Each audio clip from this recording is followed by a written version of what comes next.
Good morning, everyone. Welcome again to the Philippine Guidance and Counseling Association free webinar series. For today, we will be having Father RC Lumiqued for the topic dealing with grief during the pandemic. This is your host, Francis Ray Subong, uh, and we would like to welcome you to this webinar. But before we formally start this webinar, we would like to apologize for some confusions and setbacks during the last webinar. And we look it as an opportunity for us to grow and to develop more. Again, we would like to apologize for some setbacks and confusion last webinar.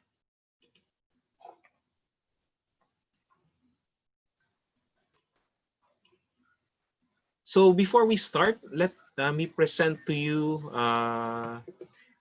the Philippine Guidance and Counseling Association. So this webinar series is our commitment for the promotion of mental health and to the professional and social responsibility. Now, what is PGCA? So PGCA is the Integrated Accredited Professional Organization, or AYAPO, of the PRC, Professional Regulation Commission for Guidance and Counseling, as well as PRC, Accredited Continuing Professional Education Provider. When we say AYAPO, we are the integrated professional organization, and we have under our umbrella are the 8 other national counseling associations or organizations. PGCA was formerly known as the Philippine Guidance and Personnel Association way back then.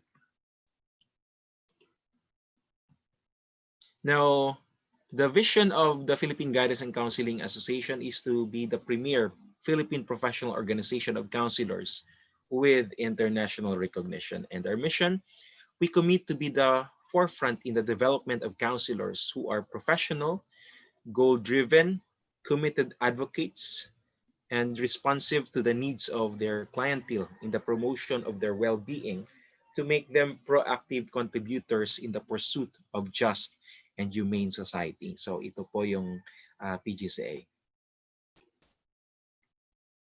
Now, short history. So it started, the PGCA started in 1964, wherein Father Jaime Bulatao and Father Antonio Ledesma, now the Archbishop of the Archdiocese of Cagayan de Oro, both from Ateneo, have this idea of instituting a professional organization of guidance workers. And they presented it to Dr. Esperanza Limcaco of UP. Then after that, the rest was history, wherein a number of professionals gathered so in response for this call. So after so many years, started in 1964, this is now the PGCA. So this is our founding individuals together with the other 25. You can also see their names in our PGCA website. Now, since our vision is to have international recognition, so in 1981, the PGCA became a member of the Western region of the American Counseling Association, or ACA. And it is the only counseling organization in Asia that is given the privilege by the US National Counseling Association.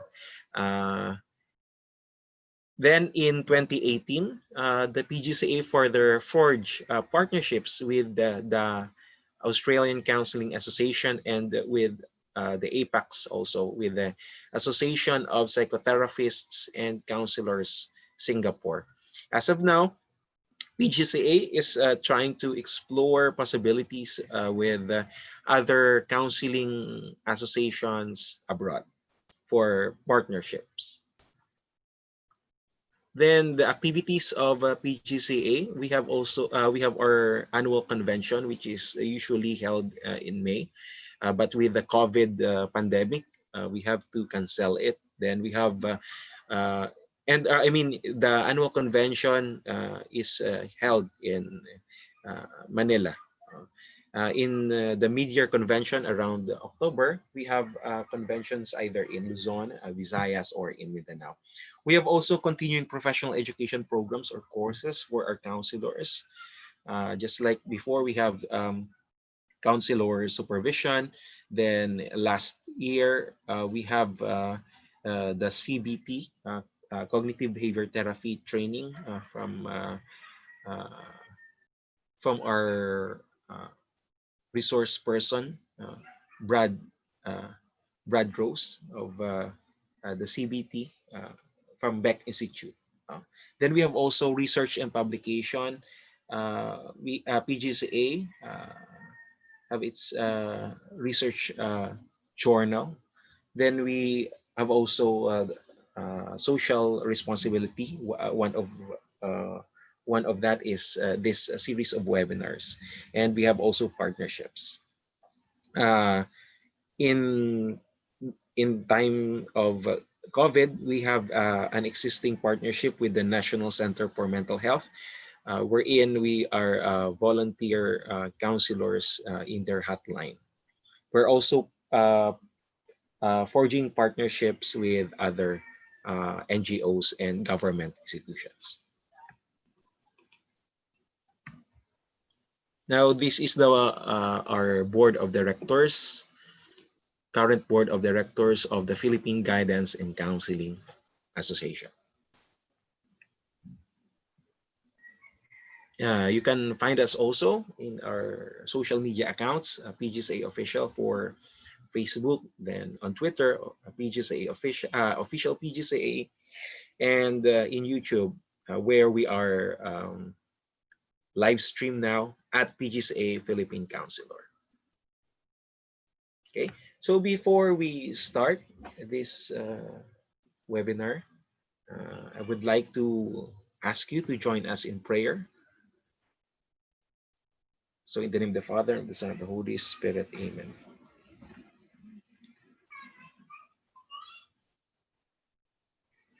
Loving Father, we thank you for this wonderful day. We thank you for all the gifts that you have bestowed upon us, the gift of life, the gift of persons, the gift of community. Send us forth your Spirit to guide and renew us as we face these challenges and sustain us.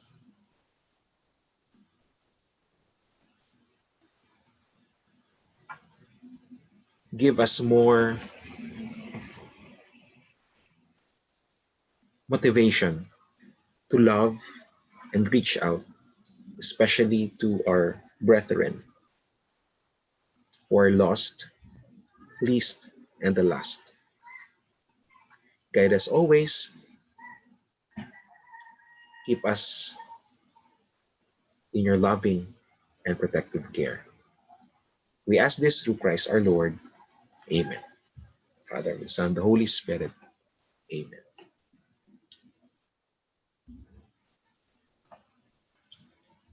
Okay, so welcome again to our webinar series, Dealing with Grief During the Pandemic. But before I give the control to Father RC, some friendly reminders. Later at the end of our webinar, the post link, the post test and evaluation link will be posted in our Facebook page. You will be given 45 minutes for you to answer the post test and evaluation. Another reminder, please answer immediately after you or after we finish this webinar. Then please bear with us as we send the e-certificates Our PGCA Secretariat and our volunteers are working hard so that these certificates will be given in soonest time possible. We would like also to remind our participants that if you have questions, please type that type in your questions in our chat box in the YouTube channel. Again, please type in your questions in our chat box in the YouTube live stream. Okay, at this time, let us welcome Father RC for his webinar entitled Dealing with Grief During the Pandemic. Father RC, you Yes, have Francis. the control now. Okay.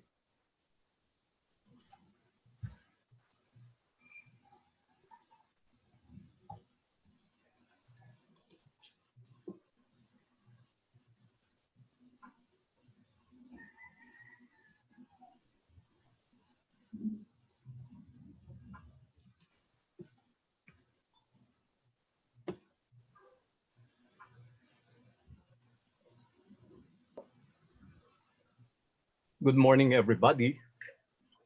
Today, our topic is about dealing with grief during the pandemic. And before I start, I would like to do some self introduction or revelation. I am a counselor and a faculty member at the Center for Family Ministries. I also teach at De La Salle University. I'm a marital and family counselor. Now, for the objectives of our workshop or our webinar today, the first one is we would like to discover and acknowledge our sources of grief. Second, we would like to learn means and ways on how to manage our own griefs and those who come to us for counseling. And lastly, we hope that we could derive a method of helping people so that they can cope with their own grief. Now, for the inspiration for this webinar, I will be dealing mostly with what Jill Johnson Young mentioned in her podcasts with Clearly Clinical, the grief of grief processing and continual losses of the pandemic. She also wrote a book on death, dying, and grief, as well as your own path through grief. Now, let's start with definitions. According to Johnson Young in 2020, grief is something that is changed significantly. Because of what is changed significantly, the result of that is grief. Because I don't like it, I don't have a choice, and yet I need to adapt to it. Now, if we look back, the source of losses due to pandemic would still be far back in 1918 during the flu virus. I guess no one of us are still alive from the 1918 flu virus. And so, as you could see, this is something new to everybody. And because it's new, we don't know how to handle it. And every day, there are new information regarding this virus.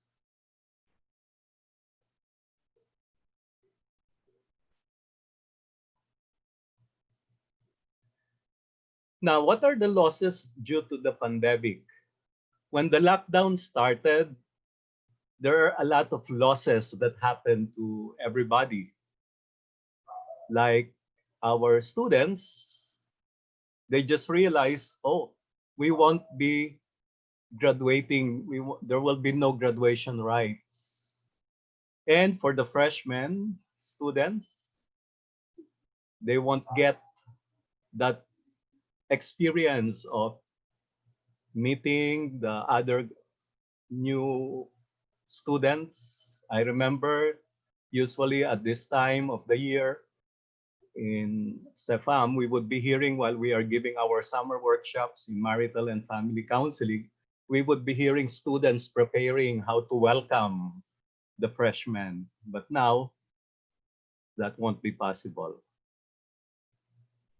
Now, there are a lot of losses, like one story is a death of a mother, though she had dementia for a long time and expected that anytime soon she would die. But when she died, finally, they had problems like where would they put her pet? Because that pet is very important for her. We know very well the story of here in the picture, the famous dog and Hachi, and Hachi died without no, not Hachi, the owner of Hachi died, Hachiko, without the dog knowing that the owner died, and so that was the theme of that movie. If we notice, because of the deaths right now, there are no funeral services at this as we used to have it. I mentioned this in also in my webinar about family rituals. Therefore, the comforting part when people would come to pay the respects, that is now gone. I also mentioned in my family rituals that the funeral service are becoming more creative nowadays. What they do is they put a box outside the funeral parlor so that people who would like to pay respects can just drop uh, their letters for the family. Now, there are also losses due to this pandemic. The doctors, the nurses, they feel they're losing their ability to save patients, the lives of their patients. And we also hear and read in the papers that there is an increase of suicide because of the uncertainties that are happening. And there's also a losing of one's identity. When once I am a teacher, now I'm now at home. I work at home. Or if I were a counselor, now I have to do my work at home, which is something different from what we are used to. Also, birthday parties. All of a sudden, we realize we cannot celebrate parties anymore. And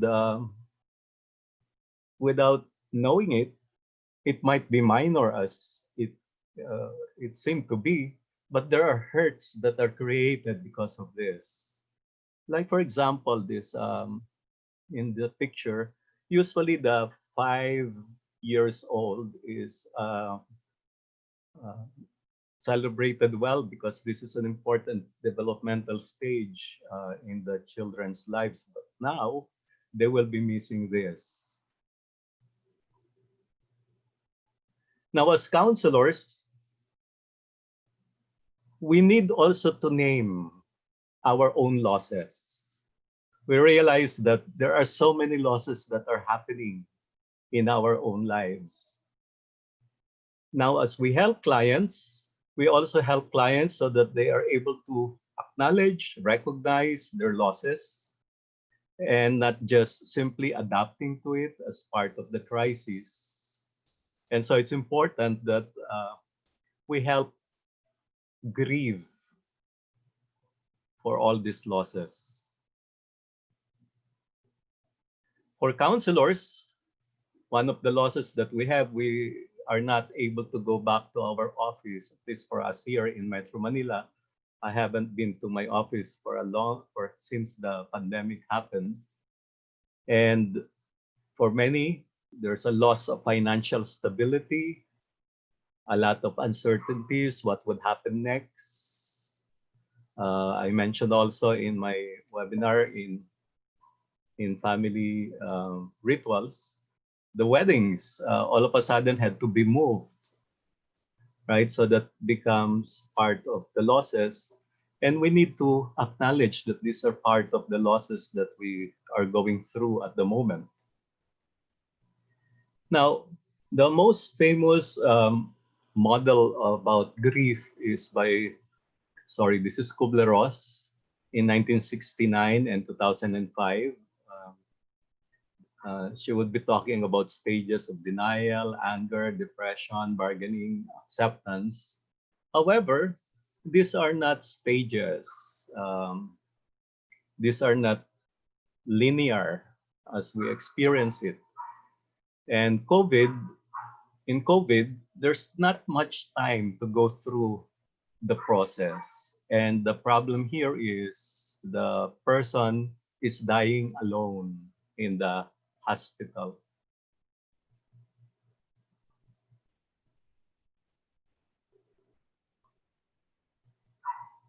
Now, according to Kübler Ross, there is a layer of stress, like I have to deal with the denial. I have to go through the denial. I have to have anger. I have to go through bargaining. I have to go through depression. And I have to go through the final stage of acceptance. Now, going through the trauma or crisis is difficult because while we go through it, we ask what is left over after all this. And it would also involve finishing with relationships that were left undone. It would also involve saying goodbye and reorganizing our lives. And together we bring all of this to the new world, the present that we are in. And many times no one really asked for it, but it's happening, it's here. People don't really die as long as we carry their names in our memory, according to Johnson Young. Like in the movie Coco here, there's this tagline, you don't have to forgive him, but you shouldn't forget him. In other words, what happens is even if the person dies, the memory of the person is so much alive in each one of us. Therefore, grief is something that you resolve. It's something you recover from. And it's also something that we bring with us. Now, one of the losses that we are going through now are like, now we don't have the PGCA National Conference. For many, the conference is a way of meeting friends. It's really a reunion, but now we won't be able to do that anymore. Not even the mid-year conference. So we had to cancel our plane tickets. We had to postpone meeting friends that we're so familiar with, that we do mostly every year. And this could cause a lot of denials. Now, according to Johnson Young, what would help is that we bring in humor, or she calls it being grief clown. It's important to be able to model laughter, especially for us Filipinos. Laughter gives people permission to smile and laugh. And so as counselors, if we model this, there is a permission that the client is getting, that it's okay to smile, it's okay to laugh. And it feels good to have that ability once more to be able to laugh, to be able to smile. And it's powerful to be able to acknowledge that we have multiple feelings during grief. Now, what do we do as kind of grief work? Um, the first one is it's important to be able to hold space, okay? Meaning we don't really have to rush in and rescue someone. And there's a lot of therapeutic alliance through silence, by just being quiet, by just allowing the person to go through the experience while the person is talking. The therapeutic alliance is very much formed during silence. These are meaningful silence. It's like pregnant silence that we need to let be. We need to allow to happen. Second, we tell the client, tell me your story. Let them talk until they cannot talk anymore. So this is the time that they're able to just bring out all the feelings, all the thoughts, all the memories, everything that they would like to say. And that's a very important moment that someone is there patiently, quietly listening to the client. And we need not know their entire family history at that particular moment. We just allow them to be. However, while we are listening to them, we are able to build their genogram by just listening to their story. So quietly, we can do that, building the connections of those people that they talk about.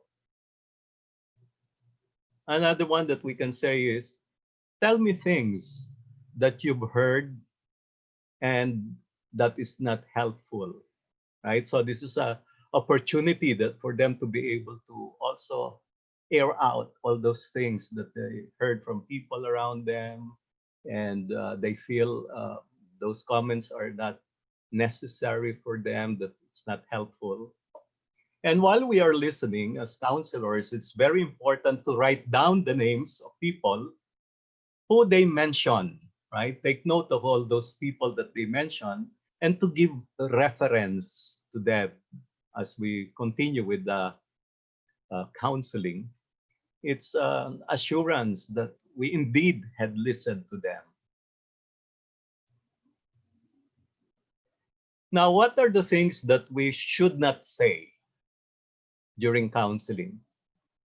The first one, the first no-no is the expression "at least." We should avoid this, saying "at least."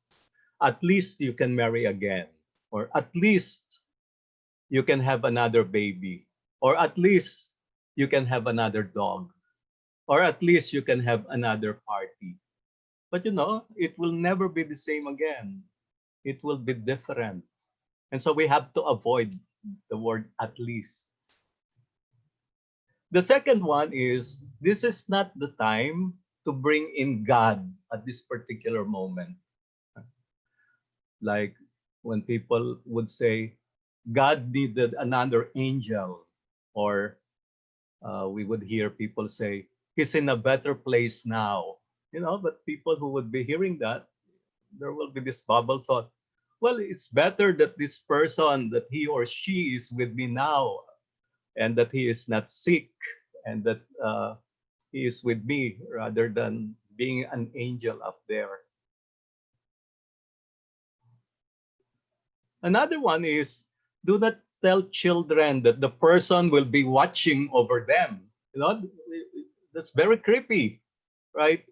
Children, when they hear that, they would not go to the bathroom alone because this dead person is there watching over them. And so it will be very difficult for them to take a bath alone. Because you see, children would take things concretely, and they are concrete thinkers. So we have to avoid, especially telling these things to children in our attempt to be able to appease them. Another one is, do not say to the person that the dead or the one who died went to sleep and never woke up. Now, if you tell those to children, bedtime won't happen again. You know, they will be afraid. They might also be, they might not, if they sleep, they might not be able to wake up too. So they would be afraid. So another one would be, according to Crowell, don't give false hopes to children that, oh, the person just went to the hospital, he will be back. Don't tell them that, yeah, the person went to the hospital, didn't come back anymore. That means the hospital can't even protect people, can't even help people. Then you will be having problems bringing the kid later on to the hospital, because the memory that was formed in their minds is the hospital is not a safe place. People who goes to the hospital, those people who would be brought to the hospital, they don't come back anymore. Another one is, don't tell them that they are recovering faster than what you think they should. Because, you know, who are we to tell them how they should grieve or how they should recover or how they should face their own grief or how they will have to deal with their own grief. Also, don't tell that what they should be doing and how they should be doing it. We have to be mindful of this, that each person is unique. Each person has his or her own way of going through grief. Do not tell them also not to make any changes for the whole year, you know, because this would also like a paralyzing moment for the person. The person can't move, the person can't bathe, or they can change the office, they can change the position of the furnitures. But some people, they're able to move on after 3 months or after 6 months. And we should refrain from commenting, you know, you have to grieve for 1 year, you have to go through the process for 1 year. But, you know, some people, they're able to go through it faster than the others. As counselors, we need to allow people to be free, you know, to be able to go through it in their own terms. Because life has to move on, life has to go on. And because of this, it could set a divide in the family because of all these suppositions that we have how to go through grief. And we don't want as counselor to add on to that divide that is already present. The challenge here is how to feel connected with the client, you know, because we would be doing counseling, telecounseling, or in front of the monitor of the screen, and the client is feeling bad. Okay, it's important to be able to balance allowing the client to cry, and as we also empathize with the client, it's important also for the counselor to acknowledge what is happening to him, what is happening to her, and sometimes tears could also fall. Okay. It's important to be transparent during that time. The goal here is to help the person to get to recovery, right? That's our goal. That at the end, the person will be able to move on with his or her life, to go through the crisis in the beginning, and afterwards to reorganize the person's life so that the person will be able to pay the bills and so on.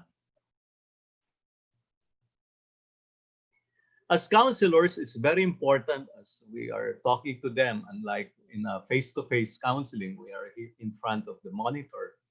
The physical gesture would count a lot. Like, for example, the body language. How do we show our concern. We can put our hands, like in the picture, you can put your hands there um, on your chest, showing to the person that you could feel what the person is going through.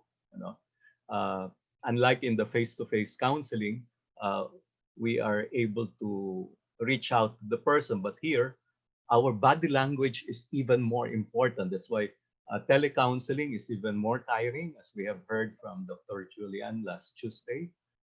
We have to exert more efforts to be able to show that we are there, doing therapeutic alliance with our client. The physical gesture, as I mentioned earlier, we allow the person to keep talking or allow the person to keep crying, because during this moment, as they talk and cry, this is the moment of when the person is really real. You know, the person is more authentic. The person is very honest. All the feelings that are coming out are very honest at this moment. Now we have a lot of images of people dying. So it could be virtual for many of us. We see in the papers, we see in the television, and it's important for us to be transparent. You know, that we acknowledge the feelings, and it's important to allow the client to feel safe, that the client can trust us. Now, there are modelings that we do, like tears, right? It's okay for the counselor to have tears, as long as we acknowledge that the tears are for the client, not that we remember our own grief or our own losses that we started to cry, and we even cry louder than the client because of that. But the tears, because we are in therapeutic alliance with the client, is very important. It's the message is, this is a safe place, okay? That in this space that we have at the moment, no one will be criticizing you. In the usual counseling room, we usually have the pillow, right? So that the client can be comforted. We just have to allow the client to let out, okay, that this is your space. So if the client is in the comforts of his or her home, the client can hold on to a pillow or maybe to their pets. That would be comforting. The other, in research, it was mentioned that to be able to verbalize is very important. To give a name to what the person is going through, to identify even the parts of the loss or the losses that the person is going through, the regrets of the past, the memories of the past, to deal with them, so that eventually, after they are able to bring all those, they can start reorganizing their lives. And to be able to also acknowledge who are those who are able to survive. Further in research, the medical crisis, there's a medical crisis that is brought about by all these losses that we are going through.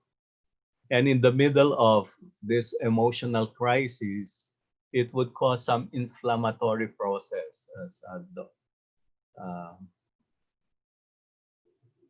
as we have heard from the previous workshop by Dr. Rick Guanzon. There's an inflammatory process that would happen. And sometimes this is what is called the broken heart syndrome, right? The broken heart syndrome could also lead to stroke and even heart attack. The person's risk of having heart attack is 21 times more likely in the first 24 hours after the death of a significant other. So we would hear people who, after wife died, the husband followed. After the husband died, the wife followed, because there's so much closeness between the two of them. And when there's already a predisposition, it could trigger that predisposition in the person. I guess this we have experienced this broken heart syndrome, right?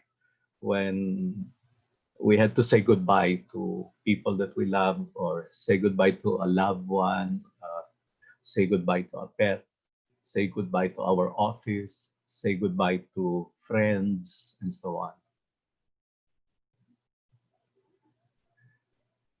Now, in healthy grieving, we help the client to reorganize. It's a surreal experience in the beginning. I can't believe that this is happening to me, or I can't believe it happened to me, right? Here we help the client explore what's going on, explore their feelings, explore what is their coping with this situation. We explore also with them what didn't get to finish because of the pandemic. And we explore also what should have been said, like what were the apologies that were not said because the person had to be brought to the hospital, never came back. And it's important not to eulogize, because when we eulogize, we make the person like perfect, or we canonize the person immediately. We know very well that no one is perfect. That each one of us, we have our own weakness, we have our own strengths, and that's a balanced way of looking at it. That there are weaknesses, there are also strengths in the person. Another way of healthy grieving is to encourage the client to get to talk and to know the person. What should have been said before the person died? What were the bucket lists? Like I had this particular client who,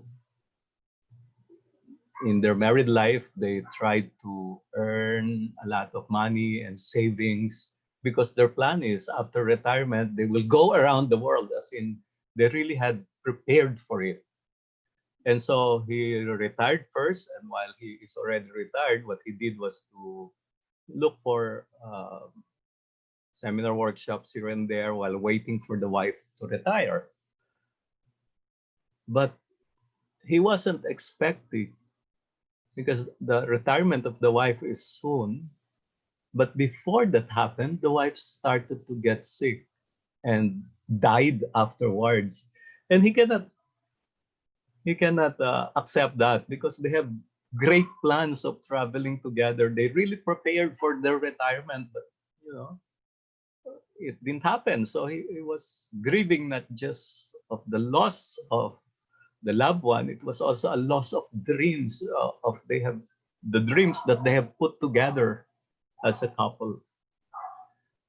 Like that movie, that animated movie, where this couple was preparing for a house on top of a hill where there's waterfalls. But it never happened because the wife died. And allow them to just simply say it. Allow them to just be able to talk about it. And what are the parts of them that you will be bringing with you? It's important to bring that part with you. Right? The guilt for being, there's also this grief that this we are relieved that the person does not have to go through the sufferings anymore. But since the person had died, the person would also have that guilt feelings that I for some time I entertained the thoughts that the person would be better dead than suffer. But after the person is gone, then the guilt comes back. Why did I allow that? Why did I allow the person to die? Probably you've seen also the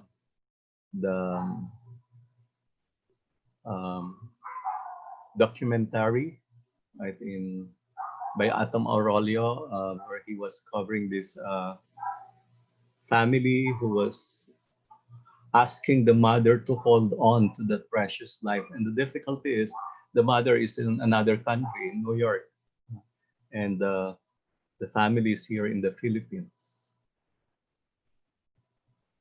Well, at least the son, the only sister is also in another country in that documentary. Part of the healthy grieving is to be able to say, I love you, right? Like in the recordings of the 7/11, when they were able to recover the black box, they would hear these people calling and would say, I love you, but you have to move on. And as you move on, carry me with you, carry that small memory of me with you. Right? So it's important to finish the grieving and to move on with life. And for the counselor, it's important for the counselor to share with the pain of the client. One thing that we need, according to Johnson, one important thing during our intervention is to avoid the use of miracle questions. You know, if this is by Kimberg in 2012 and De Jong, that let's say a miracle happened tonight and the problem that you have is gone, this seem not to be helpful when we are accompanying somebody going through grief. So it's important as counselors to monitor our words, what we are saying, what are the things that we need to avoid. And another way of healthy grieving is to acknowledge that there is no one size that fits all. You know, there's no formula for healing the soul, according to PICE in 2020, that each one is really unique from one another. And we have to acknowledge that each person would go through his or her own grief, different from others, different from us. I also mentioned in the family rituals during the first webinar by Imber Black, it's important to be able to use symbols, right? Family rituals could be meaningful actions that we do, that we show acknowledgement of people who are important to us. And through rituals, we are able to transmit our belief to people. So it would be important that we go through rituals, and that's important, I guess. The sacraments, they are rituals in itself, and in different regions of our country, there are different rituals in dying that I have witnessed as I was assigned from Visayas, Mindanao, and Luzon.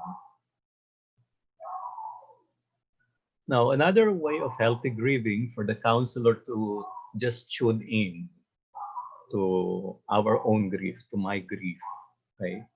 But be with the client, you know, as we are tuning in to our own losses, as we listen to the person, we don't forget, we acknowledge that, but we set it aside, we bracket it for the meantime, so that we are able to listen to the client.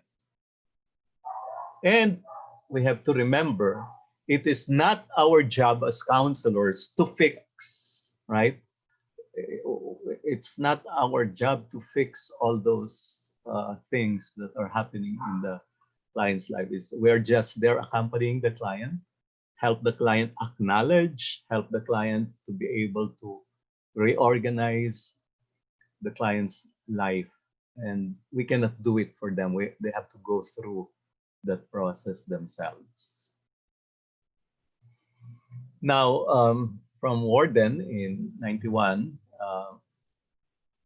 in his work, Grief Counseling and Grief Therapy, a handbook for mental health practitioner, second edition, he was proposing this model. It's called peer model. The first one is to accept the reality of loss. Second, to experience the pain of the loss. And A would stand for to adjust to the new environment without the person. And third, to reinvest in the new reality. I guess this model is, um, this is for people who are very structured like me. It's important to be able to follow a particular process. So the tier model would be very helpful.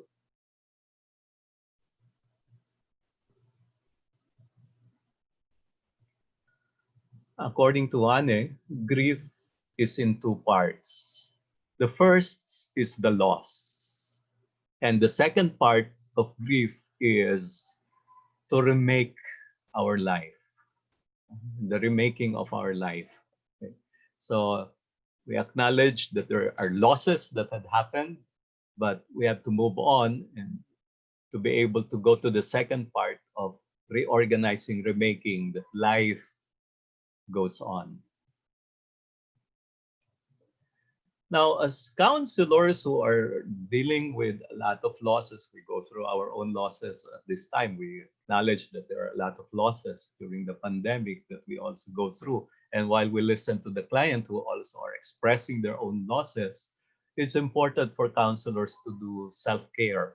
Like what we can do is half hour before the next entertaining the next telecounseling, to just simply close the computer, putting an ending to that client, or an ending, so that it's time to relax. We can walk, we can play with our dogs. I have a dog here in my room, play with the dog. Maybe we can also write down in our notes the successes, or we can have our journal. And it's also important to be able to see a counselor or a supervisor. In the center where I work, that's what we do. I have this group of counselors that we have our own time to be able to just simply air out what is happening to each one, so that we're fresh again. We would be able to have energies to face our new clients. Now, what I'm trying to say is it's important to reset the brain, right?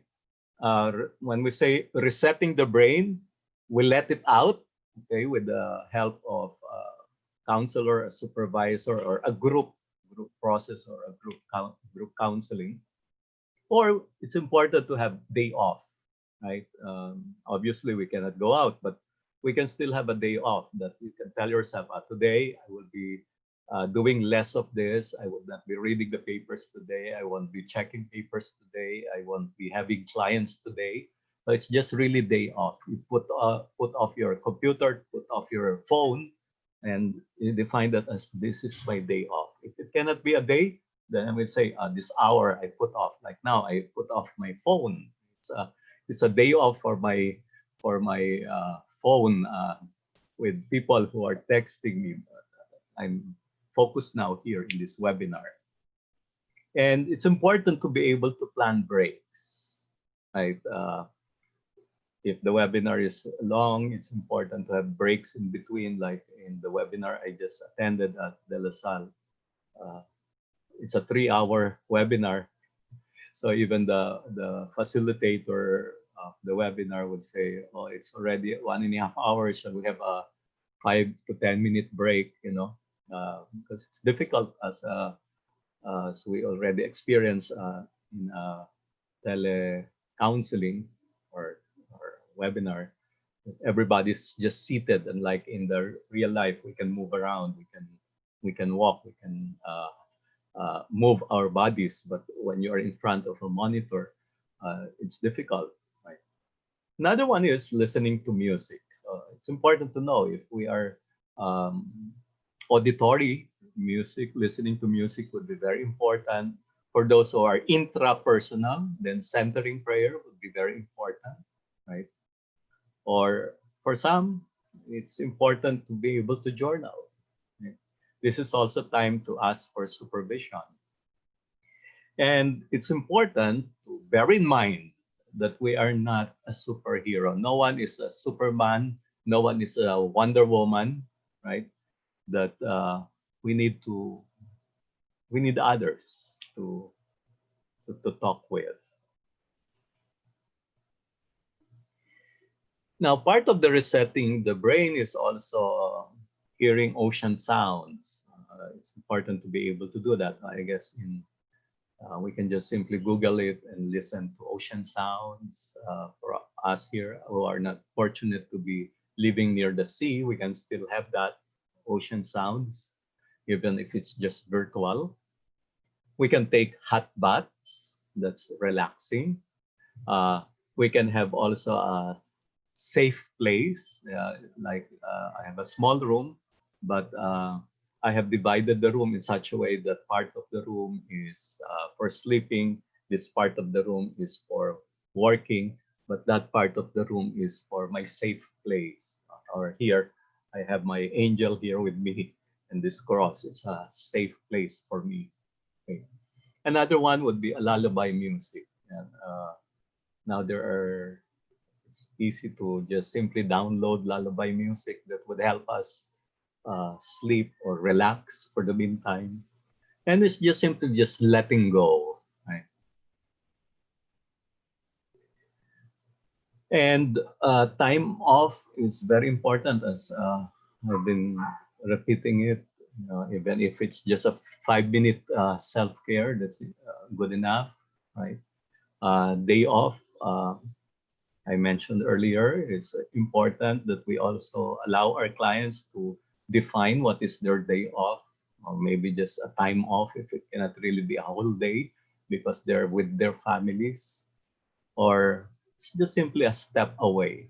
I'm saying goodbye to my problems now, or I will allow myself to grieve now, but now I will have a break from my grieving process. Then afterwards, I will continue. It's a 5-minute time to be quiet, just allowing the brain to simply reset. Thank you very much. Francis, we're now open for question and answer.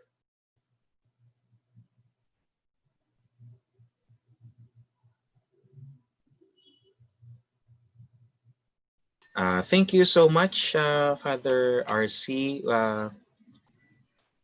with your sharing and presentation in dealing with the grief during the pandemic. Yeah. Now let's see some questions here. Okay. A question here, Father RC. As an advisor or classroom teacher, what if a student approached me and asked for a time to hear him or her about sudden death of parents? Mm-hmm. How can I give comfort to uplift his or her spirit? So classroom teacher, siguro from within the context of PFA, yan, I think. Yeah. Sige, Father. Well, anybody can do the remote psychological first aid, basically just simply allowing the student to pour out, to cry, that just being present, allowing the student to express all the grief that the person is going through, allowing the particular student to just simply cry and just be there and allow our presence to be felt with the student is very therapeutic in itself. The assurance that you will just be there, or afterwards the assurance that okay, I can refer you also to, if needed, to a counselor who is more adept in handling the situation that the student is going through.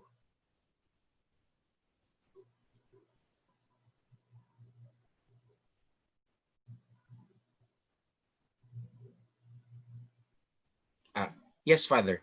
A few reminders lang po sa ating mga participants.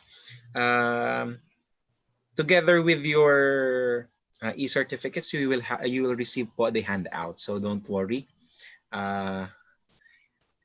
Okay, don't also forget to subscribe to our social media accounts.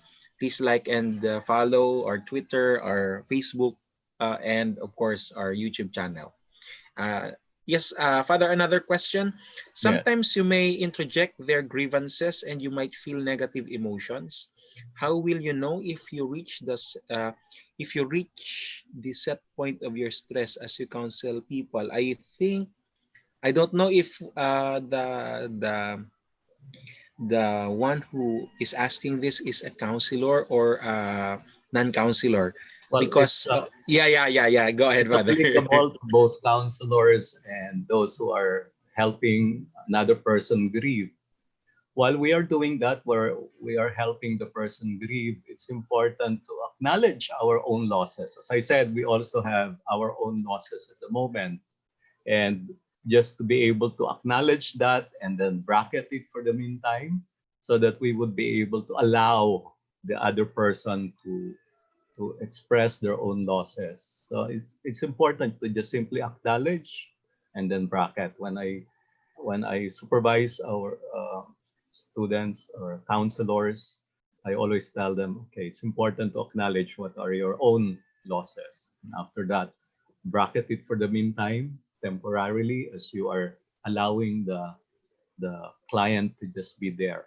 The therapeutic alliance that you are doing and showing that you are there, totally present for the client.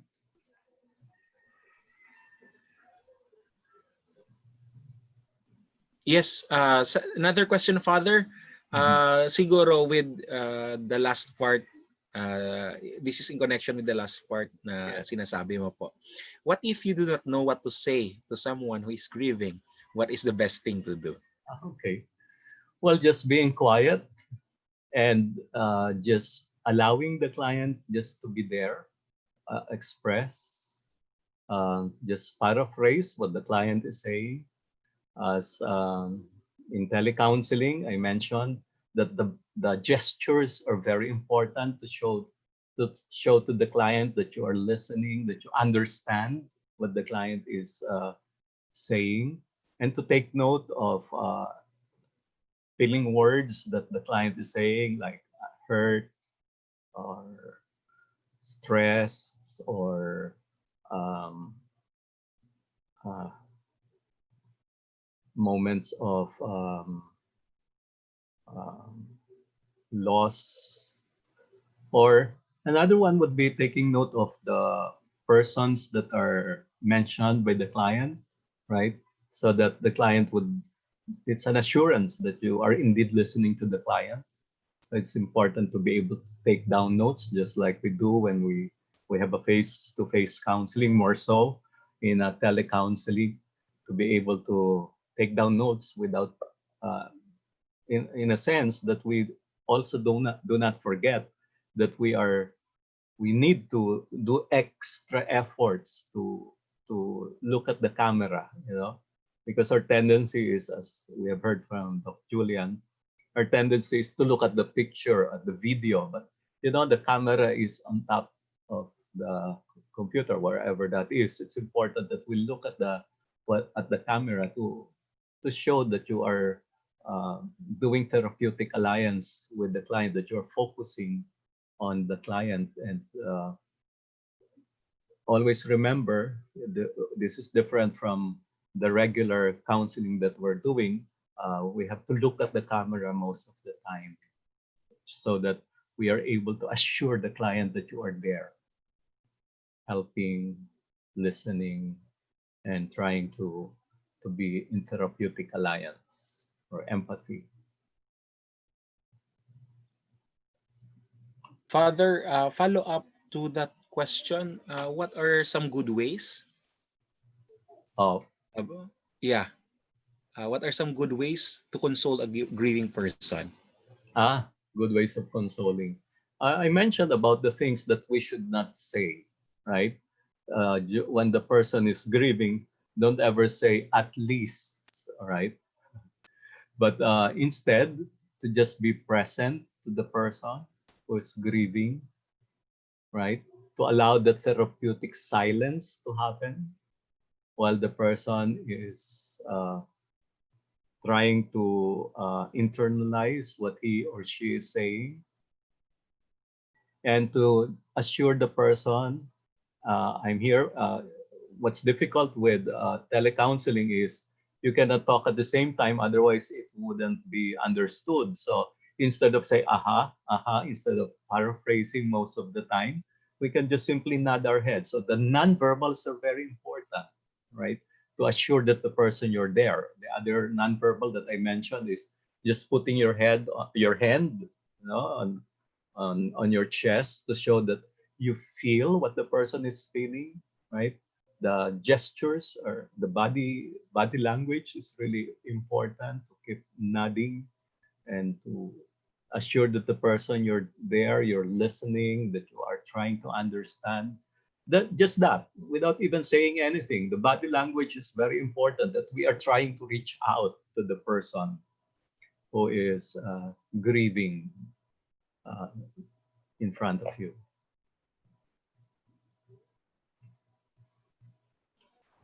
Okay, another question, Father. Uh, is there a time frame po ba ang lahat na stages in dealing with grief or gaano po ba katagal ang process? Okay. Ayan. Usually in the Philippine setting, we would say, oh, merong pasyam, meron pang 40 days, tas merong 1 year, right? The problem there is something cultural that we have to go through. Kailangan nakaitim for the whole year, no?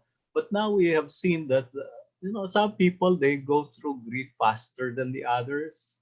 And not just because the others are going through grief longer than the others. We should not condemn those people who are already, for some time they're ready to move on with their own lives. The earlier that they are able to reorganize things so that they can move on, the better.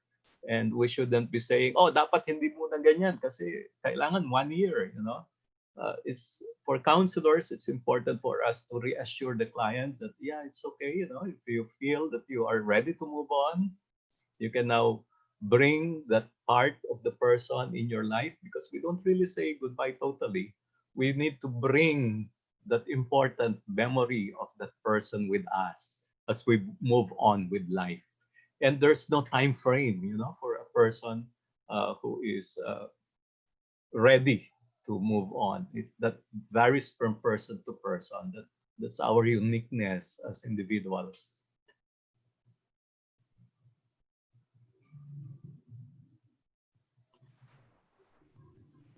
Another question, Father. In a lot of literature, grieving on the death of a spouse revealed to be the hardest one. What is the best antidote on that? Well, I guess any part of the grieving is difficult, right?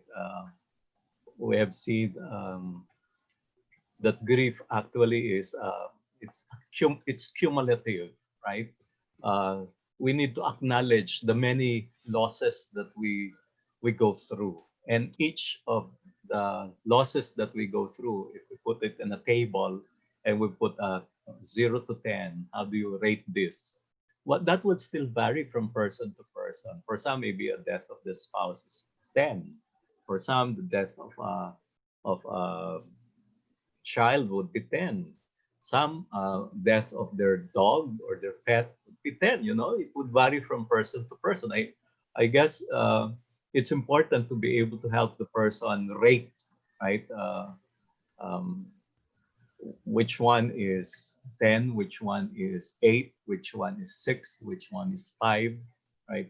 But because it is cumulative, as we go through the the lists, we realize that we have a lot of losses.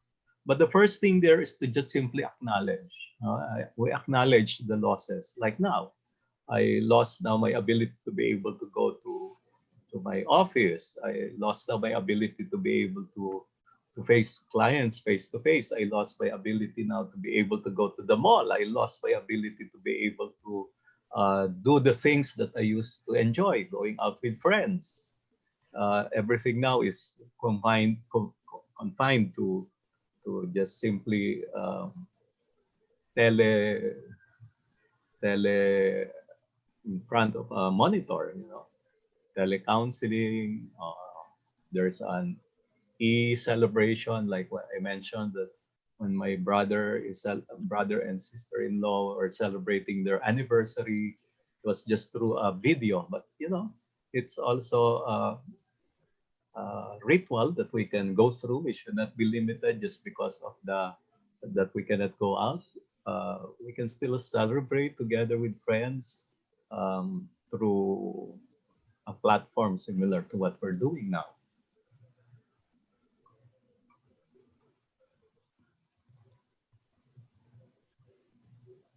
I think follow-up question on this, Father. Yes. Hi, Father. What to do if the client becomes overly dependent during the grieving? Uh-huh. How can we establish boundaries without coming off Yes. as a distant person? Well, so probably my advantage is I'm a marital and family counselor. So it's important to involve the other members of the family. Uh, the support system has to be in place. So as counselors, it's important for us to be able to help the client to reach out to the family members rather than the client becomes dependent on us. Um, like I was talking with this particular client, he's going through anxiety. But then when I asked, "Is your father around?" And he said, "Oh, pa." The father was just there listening, so I just had to involve uh, the client's father, and it was very helpful, because the son now is able to articulate how he feels. He's able to tell his father about what are his thoughts, his feelings. The father was able to also talk to him about his aspirations, his hopes, and that he will just be there. And it's so assuring, that the father who is locked down with him now understands what's going through him, because there are bouts of be brought to the hospital, palpitations, but now he is now assured that he need not look for other persons. The father is just there to be able to listen, and the grandmother was also there to be able to support um, the client. I guess that it's important to establish the support system of the client aside from us as counselors. Talking about support system, Father, and in the context of marital relationship, a follow-up question here. What is the Yeah. best way to tell a loved one who has a heart problem uh, that his or her spouse has died? Mm. To talk to. Yes, nasabihan mo, for example, ay yung the other spouse na Yes. namatay yung spouse niya. Pero yung spouse is tawag nito, has a heart problem. How to tell the person that Yeah, how to a tell member with a of the heart problem. family had already died because Yeah, this person has heart or problems, his or her spouse actually. right? Well, I think it varies very much from person to person. Like I remember, we have one priest whose mother died, and they know that their father also has a heart condition, but the father knew that the wife was brought to the hospital. He knew very well, even if he cannot hear very well, he knew that something is wrong, that something bad had happened. And finally, when they gathered the guts to be able to tell the father, they were so all surprised. They underestimate the capability of their father to handle these things. When finally they mastered the guts to be able to tell their father, the father said, ano magagawa natin? Ganun talaga ang buhay. And they were all, relieved that after all, the father pala was so observant of what they were not saying to him, that they were trying to hide a secret from him, but he was observing everything that they're doing, and without them realizing it, before they're able to say it, he knew it already. And he was the one, in fact, assuring them, it's okay. You don't have to worry for me. And all of a sudden, there was this relief from the members of the family on how to tell the father. Sometimes we overestimate that. It's important to just be um, authentic, just to be honest with what is happening, not to keep it, because keeping it would even, or lying about it would not help.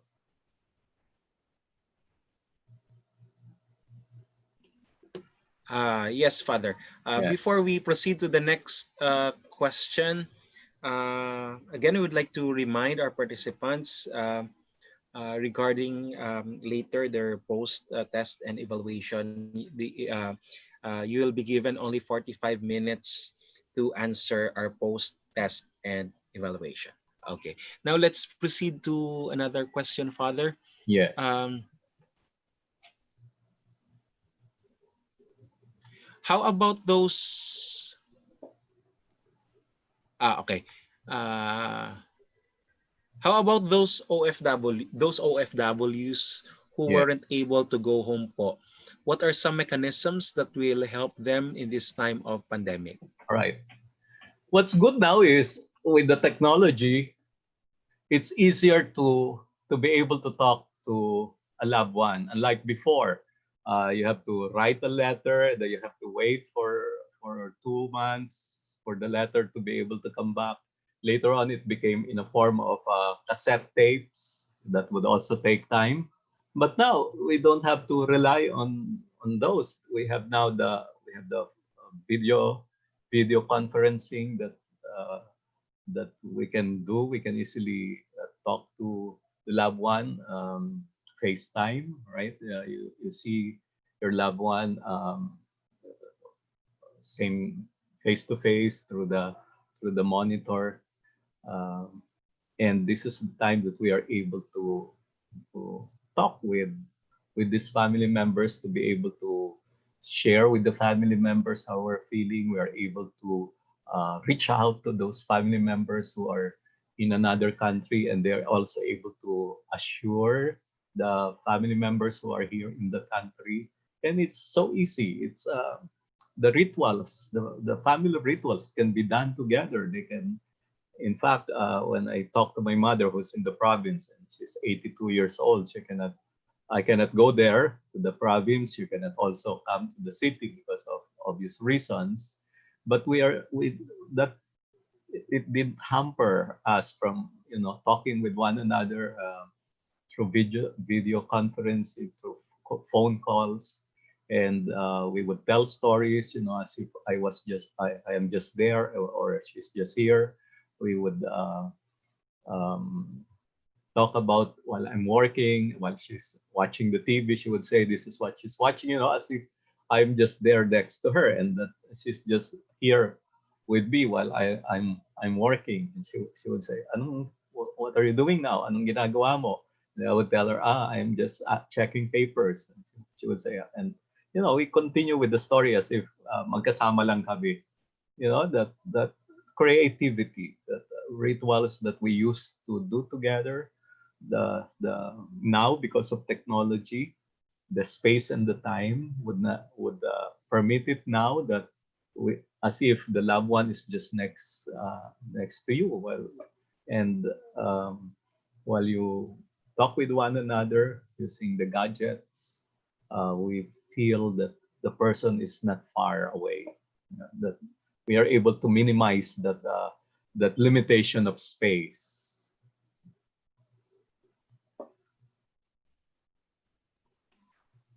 Okay, speaking of OFWs also, the Philippine Guidance and Counseling Association, we have a partnership with with the National Center for Mental Health. we are taking calls and providing mental health services to our OFWs. So I will flash the infographic later, and you can find that also in our Facebook page. Now, you have mentioned, yeah, I think it's nasagot na po regarding sa the way of consoling. Now, another question, Father, what's the best therapy for grief? Is there any? Is there one? They say humor daw. Do you agree with this statement? Humor. I mentioned that that one of the recommendation is to allow the person to smile, to laugh, because it's therapeutic to be able to smile again, to be able to laugh.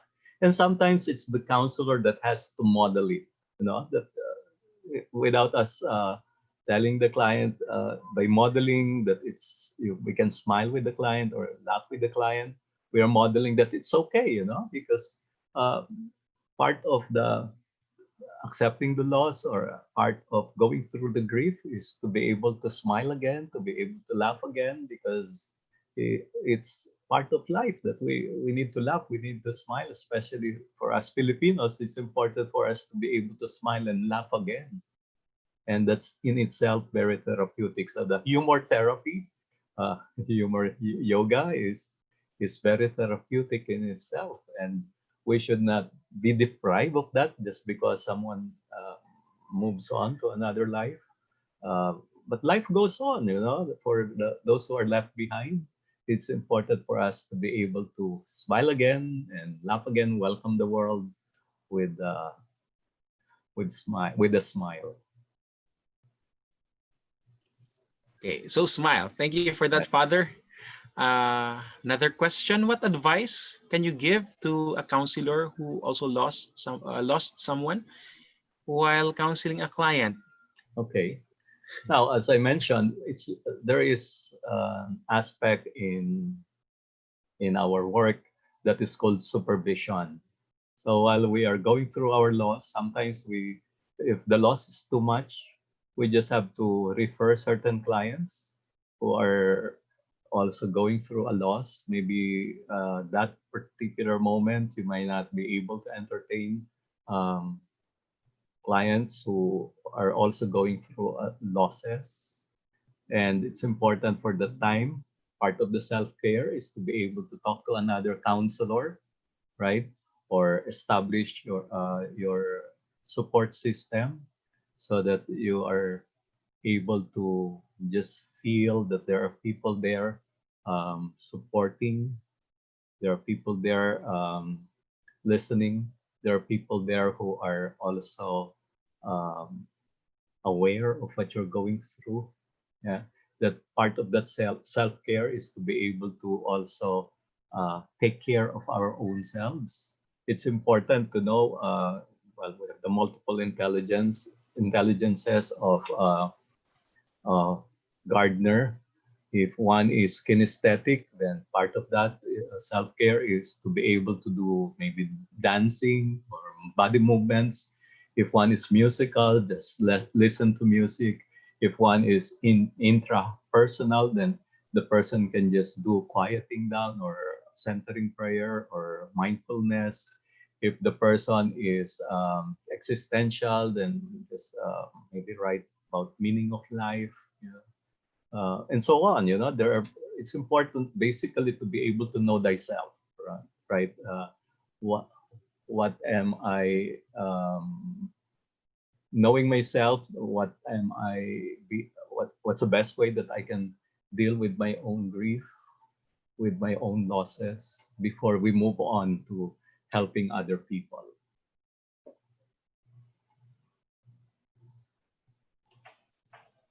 Thank you, Father. Yes, Uh, this one comes from a counselor, I think. Uh, yes. is it all right to use emoticons if we are doing counseling? Maybe in ano siguro no, in dalawa yung approach dito, either the counseling and yung pangalawa is on the grief one, through email or messenger, or we call it the written format. So is it all right to use emoticon Uh-huh. or emoticons, Father? I'm not really sure what the emoticon is. What is an Y- emoticon? yung mga smiley po. It's Smiley. Yeah, smiling. yeah. Yeah, yeah.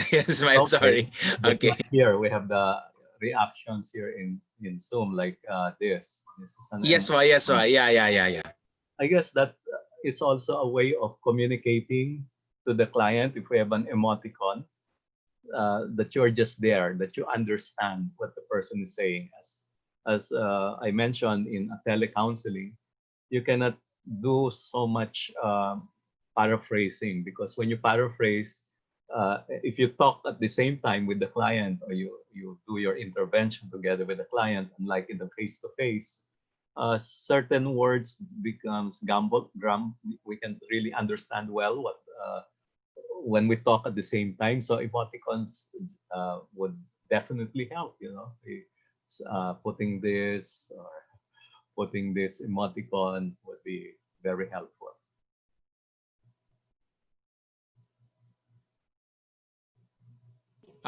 Okay. May follow-up question kanina, Father, sa support system. Yes. What if there is no support system within the family or immediate circle? Right. What are the possible things to do? Now, see, when we talk about support system, when we talk about family, family is not limited to blood relationship. When we say family, it extends to anyone who is significant to the person, our significant others. Therefore, friends would be part of the support system. You know, um, the counselor is a support system. Those people at work, uh, co-employees, those are also support system. Uh, the dog is a support system. Pet would be a support system. Some people who are musical, that becomes a support system, or some people who are green thumbs, they're doing taking care of their plants, that becomes like a support system in a way. It's a coping that the person is able to go through, help go through, by doing those things. And life moves on, so it's important to be able to see what are the things that I used to do and which are helpful for me. So we expand our notion of a support group just simply with blood relationship. We can extend it to our significant others, even to our pets, as I mentioned. Okay, thank you for that, Father. Father, there are recurring questions here about the miracle question. Can you expound Yes. that po? Yes. The miracle question is part of the solution focused model of of Kimberg and this user, right? The miracle question goes like this: like tonight, when you go home, and while you are sleeping, a miracle happened, right? That your problem is gone, right? And the next day, you do not know that, because that there was a miracle that happened in the evening. Then the counselor would say, what will be a first indicator that would tell you that your problem is gone, right? Apparently, this particular model, that particular miracle question as an intervention, is not helpful for the client who's going through grief. So we would rather reserve that for other cases of counseling. But at that particular moment, don't use the miracle question as an intervention. It does not help. Yes, Father. So miracle question is a technique, isn't it, Father? Yes, it's an intervention that is popularized by Kimberg and De in the approach that is called solution-focused counseling. Okay. Thank you for that clarification, Father. So, to our participants, we have a mixture of participants here. We have counselors, we have other participants who are allied, helping professionals, the general public, educators. Now, a reminder lang. for those who are allowed to do the counseling, you can use this, especially if you have training regarding this one. For the others, or for the general public, at least you know something about some techniques or interventions na ginagamit ng ating mga counselors or those persons who are allowed to do counseling. But again, knowing or even though you have a knowledge on this, yet this is not a substitute for you uh, to not to go to for a professional help. Again, that's a reminder lang po. Your knowledge is not a substitute for asking help. Okay. That's why Now, there's what we call referral system. Just like yes. doctors, doctors would also refer their clients to a more specialized person. And it's important to be aware of the limitations. That in as much as we would like to help people, there are limitations to helping. That's why there are other professionals, right? It's important to link. It's important to have a network of professionals so that when the person needed this, then we have a referral system. When the person needed this, we can refer the person to that another professional. So we have to have that healthy link of referring people to people who are specialized in that field. Okay, thank you for that, Yes. Father. As a connection with what we are discussing Yes. a while ago. Yes. Uh, Another question. Good morning, Father. How about those who are not yet licensed counselors? Do you have any suggestions for them to be assisted in this kind of issue of a client when it comes to grief? Yeah, I think yeah, we have the PFA. Sige, pero Father, it's it's your question. Yeah. We have the remote psychological first aid that can be done by anybody, right? Uh, Basically, in the remote psychological first aid, just being there is very important. Just being present to the person is very important. Now, if the person needed more than that, that's the time when we need to do referral system. We need to refer the person to another professional. The person needed marital counseling, then we refer the person to a marital counselor. If the person is needed family counseling, then there's a family counselor. If the person is going through a lot of grief, then there's a grief counselor. Or if the person has problems with, let's say, sexual relationship, then there are professionals who would specialize on that. So it's important to be, or let's say, alcoholism or substance abuse. So there are also people who specialize on those fields. It's important that we have a list of professionals that we can do referrals to. As I mentioned, like doctors, they would have network of other friends in the field that they would refer somebody with problems with the heart to a cardiologist.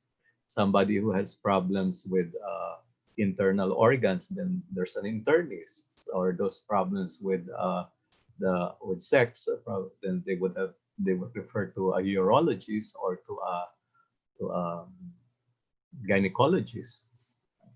So there are specialized fields, just like in counseling. There are specialized fields in counseling. Speaking of the specialized field, so actually the Philippine Guidance and Counseling Association is going there already. But with the because of the COVID, there we have some setbacks, but we are in the process of having specialization divisions within the Philippine Guidance and Counseling Association. So Yeah. for general public and for our counselors and other helping professionals, that's where the PGCA is going right now. Okay. Uh, uh, Well, not Question just that, here. Sige, sa Father. not just with the counselors. We can also do referrals to a social worker, a referral to a medical practitioner, or we can do referral to somebody who's doing occupational therapy, Yeah, So it's important for us to be psychologists. able, yeah, or also to psychologists. It's important for us to have a network of professionals when needed by our clients, that we have a referral system. We cannot do everything, I guess. Yes. In as much as we would like to do everything, there's just, there's just not much. There's much that we can do, and we need to acknowledge our own limitations and be able to do referrals to other professionals. Yes, Father, and that is also part of our ethical Yeah. responsibility as a professional, that we don't want to uh, Go beyond go our beyond practice. what, yeah, go beyond to our practice. Now, if there is this abuse cases, sexually abuse, physical abuse, then we have to refer that also to our partners, to our social workers who are adept in dealing with that. And if there are we can see some clinical aspects on the behavioral manifestations of our clients, then we have either refer them to our psychiatrist or to our psychologists. For abuse, Now, it's important to do medical legal. So you need a doctor, you need lawyers, yes, and documents, social workers, social who will work. handle that. Yes, Father. Uh, there's an interesting question here, from the uh, chat, Yes. from our comment box. Nagtatanong, is there an online parang degree on online counseling, guidance and counseling? Yeah, I think sooner meron I na guess that's the way yeah, yeah, I yeah, guess yeah, that's the because way to go now. Yeah, that's the way to yes, go now. In the university, what we're busy now, preparing, transforming our face-to-face teaching, learning methodologies into online. The same is true with counseling now. I guess this pandemic, if there's anything good that came out of it, we now realize that this is another area that we can go to. Other people had been doing it already in the past, but we didn't realize that it would be that we have to to migrate to another format of counseling. I guess this is a very important area now that we all of a sudden we are forced to deal with. There is also an advantage to online counseling. It has been talked about by the American Counseling Association 10 years ago, but now realize that this is also a way to go. It's important, that we can reach out to even more people who are not able to come to the office where we usually do a face-to-face counseling. Now, anywhere the person is, anywhere in the world, just in the Philippines, the person will be able to talk to us through through our gadgets, through the technology that we have right now, and so we might as well um, maximize its use. yes. A very interesting question, Father, here, since we have a touch about abuse, ha. Yeah, Uh, what if po the parents decline to entertain a social worker? They want to keep the issue specifically for abuse. okay, I'll start, Father. Ha? I'll start. Because it has legal implications. Eh. correct. And of course, we counselors, even though meron kaming right, we maintain confidentiality because there is an express provision in RA 9258 on the right to privilege communication. The right to privilege communication is actually, that right is favoring the clients or the service users, as we call it in RA 11036, otherwise known as the mental health law. However, as a counselor, there are instances that we can break that confidentiality. So if there is, the client is being harmed or is a harm to him or herself. Secondly, he or she will harm the community. And thirdly, we can break that confidentiality uh, if there is a subpoena from the courts. Okay. Now, Father, from your experience as a counselor, how do we deal with this? Yeah. I would like to summarize that simply into two. One is when there is danger to life, right? Whether the person can die as a result of this, the person will be hurt as a result of this. As long as there is danger to life, then that goes beyond the confidentiality. Those are exceptions to that provision of confidentiality. The second one, of course, you mentioned when there is a court order, that you have to break confidentiality for one reason or the other. Now, the easiest way now is when there's a minor. That was the question a while ago. When a minor is being abused, um, we can easily go to Bantay Bata, right? 163. There's also this in the um, we are in at SEFAM. We are training a lot of police who are in the desk for women and children help desk. They have this specialized field there of police who are trained for that, what to do when there are abuse in the family, domestic abuse that is happening, whether it's physical or sexual abuse. But as counselors, we need to have all these lists of referrals. A good counselor would always have those handy, where to refer to in case of this, where to refer to in case of this, or to refer to in case of this. So if we have those lists that come handy, we can easily do referral. Have the number that the client can call, or contact persons. Easier if there's a contact person that can be approached when necessary. Yes, Father, that's very important that as counselors, for example, in the context of counseling, we need, in case of abuse, threat, the danger of the life of a person, then we have to break the confidentiality, and through our links and our referral system, then we have to refer that. And for the information of everyone, as we are bounded by law, we need to report that to the proper authorities if there is an abuse and this is a threat to the life of our clients. Or Okay, thank you for that. if the person Yes, is Father. suicidal, we have a responsibility to help the person be brought to the emergency room. Although now, probably because of the situation that we have, well, we have to find a hospital or a clinic where they can easily be brought to with the aid of a friend of the person or a family member, so that the person can be attended to.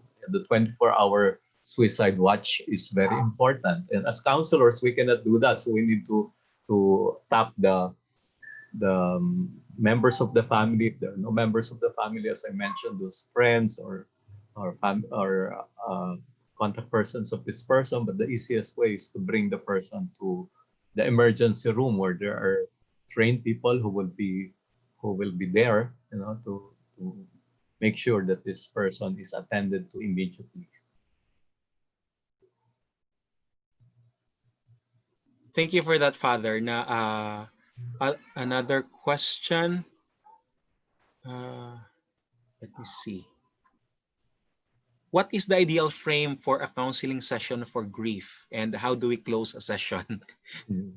Just like any counseling session, the time frame is 50 minutes. I would even say 45 minutes, because the next 15 minutes would be a time to allow the client to ask questions, clarifications, if we need to do referral, or if we need to give tasks or assignment that will be within that 15 minutes. So the 1 hour is already good. More so with the telecounseling, it's really tiresome to do telecounseling. I tell you that we really had to unlike in the face-to-face counseling, we need to do more efforts, extra efforts to allow the person to feel the therapeutic alliance that we're doing, which is different, because you're just in front of a screen, and you really have to exaggerate the movements. You have to exaggerate your voice so that you become more emphatic with the person, so the person would feel that you are there. present, or you are reaching out, that you are understanding what the person is saying. So a lot of those, we become more theatrical in that sense, that we need to use all the body movements, all the uh, facial expressions, all the voice, rising intonation, low, all those things. The modulation of the voice will have to be very important in telecounseling. Okay, thank you for that, Father. Yes. Another good question, especially we are in COVID. Father, how difficult uh, it is to extend grief counseling to families of individuals who died in COVID, that families are not allowed to come close to the Yes. body. Yes. Yes. As I mentioned in the documentary by Atomo Rolio, he was showing these people grieving, and how the person who died is just immediately brought to the uh, to the place to be burned, and all of a sudden, what the family gets are ashes, right? After the person, it's different, because in our culture, we're so used to having long burol, right?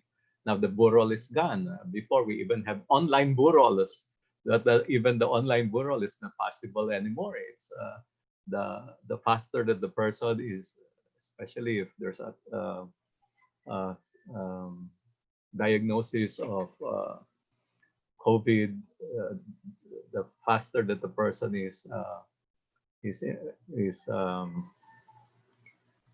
brought to the funeral parlors, who would take care of the burning, and ashes will be given to the person. Now, because of so much cases of this, what happens is they have run out of urns. So ngayon, ang binibigay na lang, nakasupot na, it's unimaginable before, all of a sudden what you get from your loved one is a sachet or it's a packet.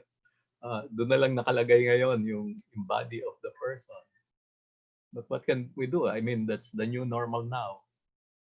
The grieving that we used to do is not possible anymore. As I said, in some of the funeral parlors, they become more creative, since only family members are allowed. 10 persons are allowed, so they put a box outside so that we can drop our notes, or maybe we can just do it by text or through emails, our messages of sympathy to the family. So there are creative ways that we can still show that we are sympathizing with our sympathies, rather, to the family, um, through the technology that is available at the moment. Uh, okay, thank you for that, Father. My question po, here's another question. My question po, how can you help a child, like for Yeah. example, a 7-year-old, in coping up when losing a parent? What's Mm. the best way to deal with them po?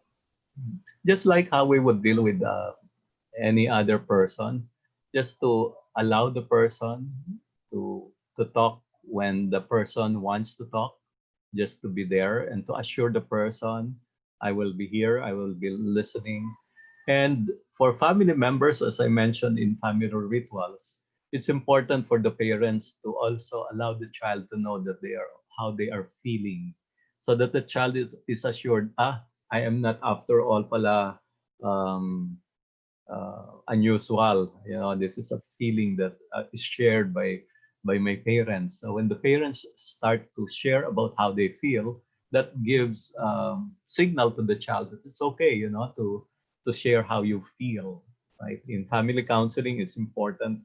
I would always tell the client, if they're separating, to bring the children with them. If they cannot, then that they are able to share also with their children what is happening, so that the child does not feel na, how come I'm not being informed of what's happening? How come I do not know what's happening here? You know, and the child, and worse still is the child gets the guilt feelings. Maybe they're separating because of me, or maybe this happened by this person died because of me, because I was a bad boy, I was a bad girl.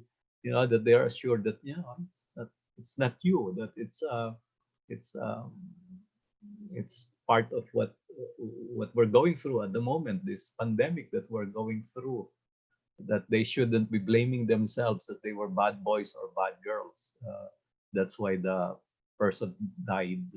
You know, that they will be carrying that guilt with them, because some people would even use that as, you know, hala, ikaw kasi, you know, you're a bad boy or a bad girl. Without realizing, this child will be carrying that guilt for the rest of his life or her life. Okay, Father. Now, let's go. May katanungan na medyo clinical na siya in nature. Yes. Good morning po. Hypothetically, what if a grieving client is also suffering from a trauma associated with this grief? What must be immediately addressed first, the trauma or the grief? And yung follow-up question from another participant. Sandali, Father. Kasi yung tinatanong niya is, what if yung grief ay nagiging depression na? Okay. So the first question is, kapag merong comorbidity, right? Just like in any other counseling that we do, it would always be important for the counselor to ask the client, okay, if we would put it 1, 2, 3, if you would rate it, which will be number 1, which will be number 2, which will be number 3. Many times they're interrelated, you know, but the client would know. It's not the counselor to be able to determine. We ask the client, which comes first? Ito ba number 1 mo? O ito bang problema to number 2? Or itong problema na to number 3? And then when that is already clarified, then we go to the first one, what the client is saying. And for all you know, they're all interrelated with one another. Pero we need to deal with kung ano yung pinaka nangingibabaw for the client, which the client feels is overwhelming. And when we need to do referrals, that's the time that we would know now that there is this trauma that the person is comorbid. It's making the situation even heavier because of this, or if there are there's already clinical depression, you know, it's important to be able to refer the person to proper person who can deal with that. Like we can refer to a psychiatrist, we can refer to a psychologist, depending on what the situation is. And as counselors, it's important, as I said, it's important for us to know our limitations. What is my training? What am I good at? Right? If it goes beyond my practice or my specialization or my training, then I need to refer it to another professional. Yes, thank you, Father. Yes. Though we would like to answer the questions, but again, to our participants, we are so much overwhelmed, and we thank you for your active participation with our webinar. But we apologize that we cannot accommodate all your questions po, ha. So please bear with us. So Father, siguro last 3 questions. First, all right. Okay. First is it right to mix yung grief counseling with ito yung approach niya na hindi na siya religious, but rather he went higher with the spirituality. So how is it right to mix spirituality with grief, although the client has a different religion? Well, just like I mentioned, in the earlier part, we shouldn't spiritualize things, right? More so when we would say, God kasi wanted to have an angel with him in heaven. That's not the right place. It's important in the beginning just to allow the person to talk about the feelings, about the missing the person, about the guilt that the person is going through. Just allow those to happen.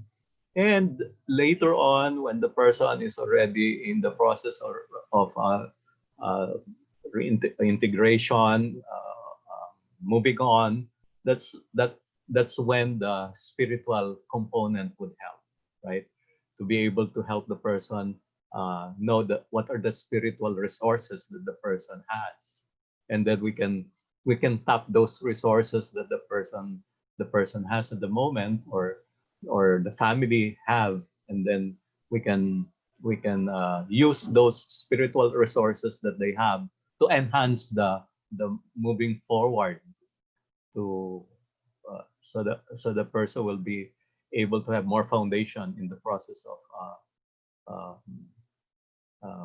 reorganizing the person's life or moving on with the person's life. And definitely that time, the spiritual component is very important, but not in the beginning parts. So there's a place to everything.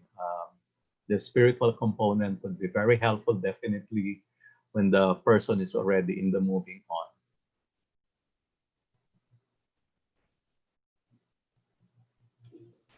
Okay, Father, how do we provide counseling to a special child? Mhm. Okay, yeah. How do we do in case of, for example, grief counseling to a person with special needs? Well, if this is a person with special need, or other able person, there are other counselors who would specialize in that. So that's the time when we need to do referral to a person who studied about dealing with children with who are other able children. Um, we cannot do everything, as I said. What we can just do is the initial listening, but eventually we have to refer them to maybe developmental psychologists, or those people who really specialize on other able children to do the counseling. So that's another field in the helping profession that we need to have lists of, so that we can do immediately referral. We can always do the first aid, right? As counselors, we can do that, but later on, with the specific need of this person, we need to have a specific counselor for that, or a specific professional for that. Okay, thank you, Father. Before our last question, let us acknowledge also our PGCA certificates team, led by our secretary, Sir Dan Talusan.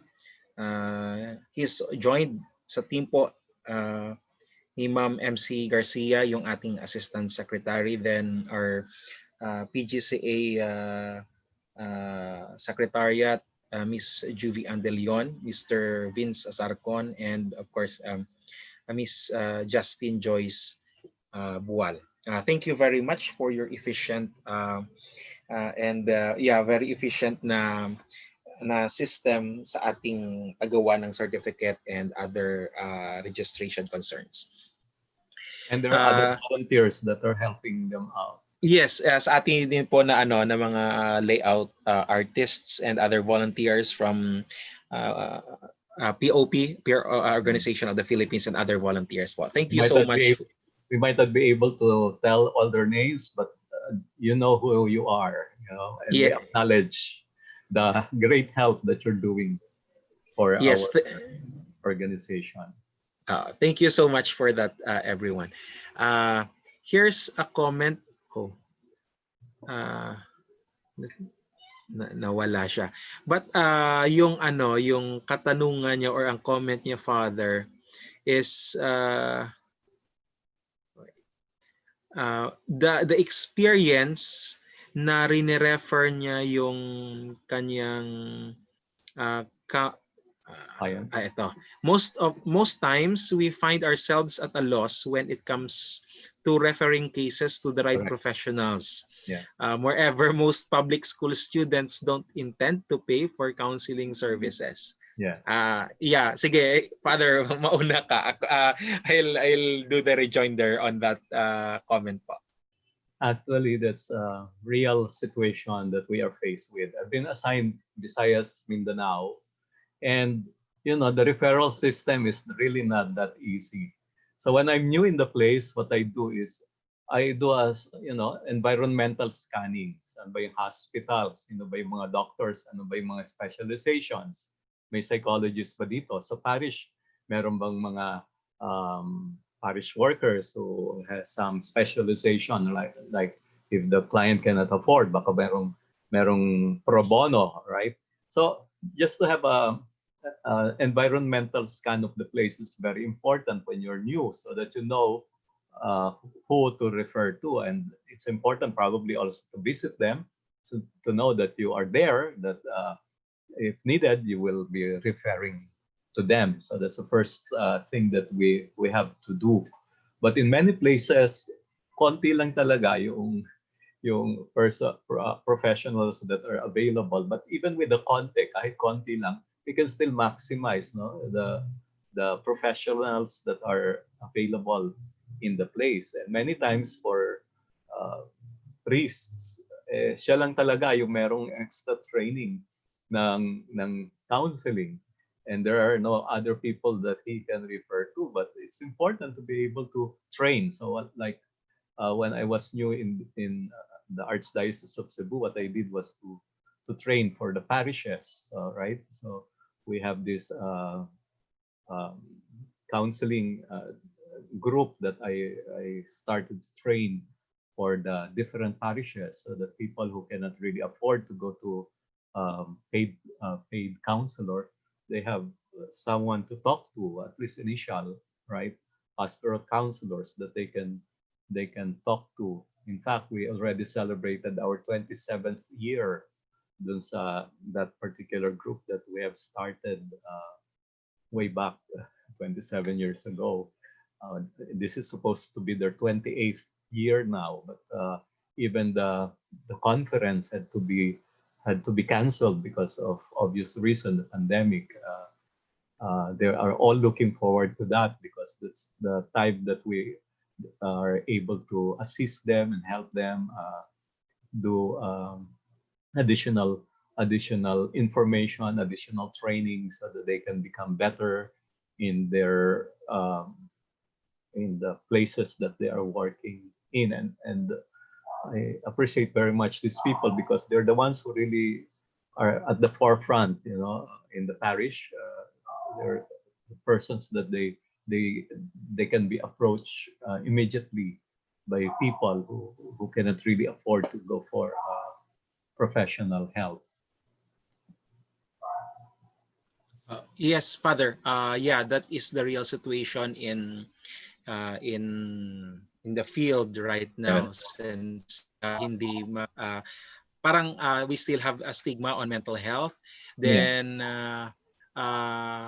our public schools don't have enough counselors, or yung maririnig natin from our education department, yung kanilang yung argument nila, kasi kakaunti daw yung counselor. On the other hand, if we look at this way, bakit kaunti kaya ang counselor? Because if we look on the situation, the counselor as a mental health professional and a career specialist, walang career path or walang career progression. So you invest much, yet wala ka namang return. So how can you attract people, or how can you attract persons to go into counseling or into the helping profession.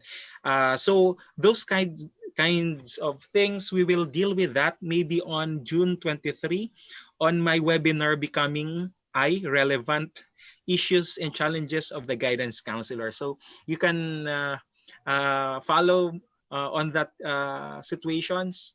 Bakit kakaunti yung counselors natin, plus the stigma and the other setup sa ating system na it seems the counselors are not that valued or recognized.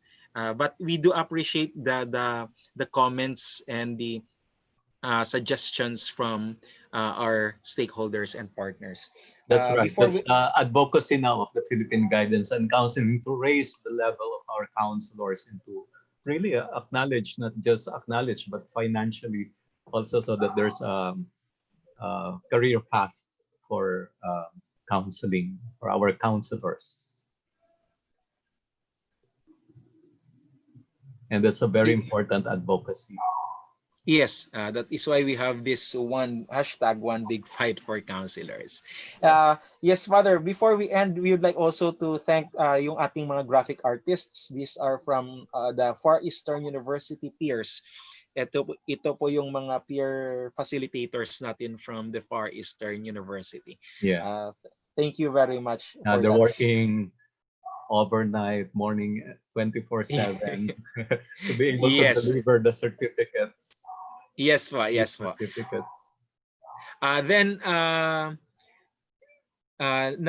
we are now flashing the second batch of our PGCA Webinar Series. So tomorrow, we at 1:30 kita-kits ulit. We have Dr. Sheikh Sheila May Hokson, our former PGCA president.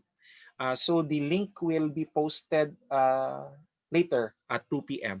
Then join me next Tuesday on Crash Course Guidance and Counseling.